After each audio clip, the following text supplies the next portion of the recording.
ہم کریں گے ہر مظلوم کی حمایت۔ السلام علیکم، میں ہوں حرین فاطمہ اور آپ دیکھ رہے ہیں حمایتی نیوز HD چینل۔ نظر ڈالتے ہیں آج کی اہم خبروں پر۔ پریس ریلیز فہم احمد ارائیں کی رپورٹ۔ DIGP شہید بے نظیر آباد پرویز احمد چانڈیو کا ڈسٹرکٹ سانگڑ کا دورہ۔ پولیس کے چاق و چوبند دستے نے سلامی پیش کی۔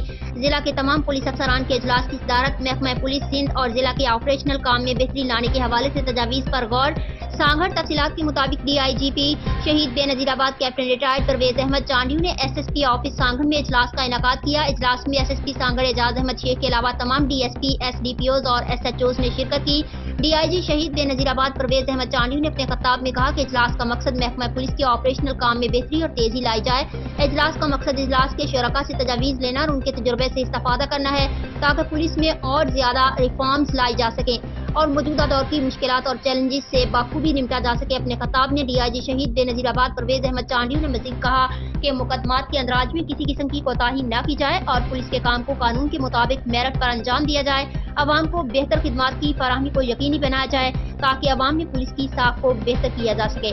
گٹکا ماوا مین پوری منشیات کی روک تھام کو مزید بہتر اور یقینی بنایا جائے۔ SSP سانگڑ اعجاز احمد شیخ نے DIGP شہید بے نظیر آباد کیپٹن ریٹائرڈ پرویز احمد چانڈیو کی جانب سے محکمہ پولیس سندھ کے کام میں بہتری لانے کے حوالے سے IG سندھ کے ویژن کو بہتر انداز میں بریفنگ کو سراہا اور اجلاس کے انعقاد اور تشریف آوری کا شکریہ ادا کیا۔